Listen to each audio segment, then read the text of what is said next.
ಶರ್ಮಿತಾ ಶೆಟ್ಟಿ ವರುಣಾದಿಂದ ಮಾತ್ರ ಸಿದ್ದರಾಮಯ್ಯ ಸ್ಪರ್ಧೆ ಮಾಡ್ತಾರೆ ಅಂತ ಹೇಳಲಾಗ್ತಾ ಇದೆ.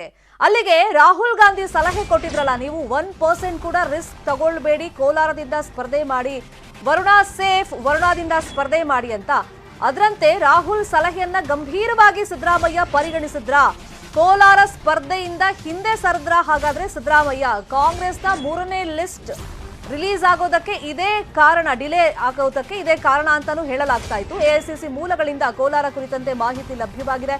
ಕೋಲಾರದಿಂದ ಸಿದ್ದರಾಮಯ್ಯ ಸ್ಪರ್ಧೆ ಮಾಡೋಲ್ಲ ಅಂತ ಹೇಳಿ ಇದೇ ಕಾರಣಕ್ಕೆ ಕೋಲಾರ ಮುಖಂಡರ ಜೊತೆಗಿನ ಸಭೆಯನ್ನು ಕೂಡ ರದ್ದು ಮಾಡಿದ್ದಾರೆ. ಆದ್ರೂ ಕೂಡ ಸಿದ್ದರಾಮಯ್ಯ ಸ್ಪರ್ಧೆ ಬಗ್ಗೆ ಅಪಾರ ವಿಶ್ವಾಸವನ್ನ ಕೋಲಾರದ ಪ್ರಮುಖ ನಾಯಕರು ವ್ಯಕ್ತಪಡಿಸ್ತಾ ಇದ್ದಾರೆ.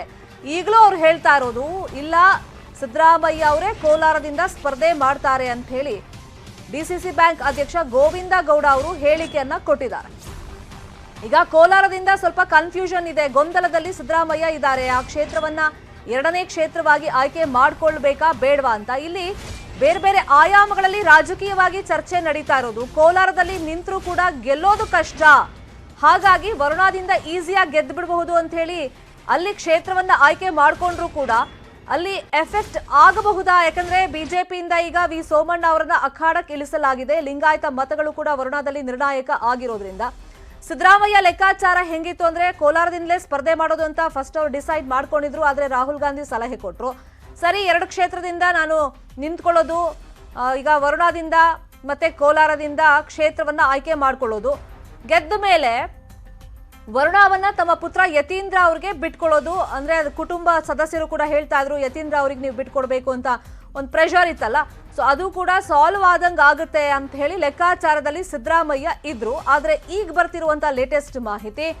ರಾಹುಲ್ ಸಲಹೆಯನ್ನ ಗಂಭೀರವಾಗಿ ಪರಿಗಣಿಸಿದಂತ ಸಿದ್ದರಾಮಯ್ಯ ಕೋಲಾರ ಸ್ಪರ್ಧೆಯಿಂದ ಹಿಂದೆ ಸರಿದಿದ್ದಾರೆ, ವರುಣಾದಿಂದ ಮಾತ್ರ ಸ್ಪರ್ಧೆಯನ್ನ ಮಾಡ್ತಾರೆ ಅಂತ ಹೇಳಿ.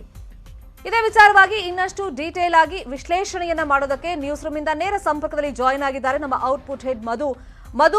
ಕೋಲಾರದಿಂದ ಯಾವುದೇ ಕಾರಣಕ್ಕೂ ಹಿಂದೆ ಸರಿಯಲ್ಲ ಅನ್ನೋ ಲೆಕ್ಕಾಚಾರದಲ್ಲಿ ಸಿದ್ದರಾಮಯ್ಯ ಅವರು ಇದ್ರು. ಅದ್ರ ಜೊತೆಯಲ್ಲಿ ಈಗ 3ನೇ ಪಟ್ಟಿ ಕಾಂಗ್ರೆಸ್ ಇಂದು ಡಿಲೇ ಆಗೋದಕ್ಕೂ ಕೂಡ ಈ ಗೊಂದಲಗಳೇ ಕಾರಣ ಅಂತ ಹೇಳಲಾಗ್ತಾ ಇತ್ತು. ಅಲ್ಲಿಗೆ ರಾಹುಲ್ ಗಾಂಧಿ ಅವರ ಸಲಹೆಯನ್ನ ಗಂಭೀರವಾಗಿ ಸಿದ್ದರಾಮಯ್ಯ ಪರಿಗಣಿಸಿದ್ರ.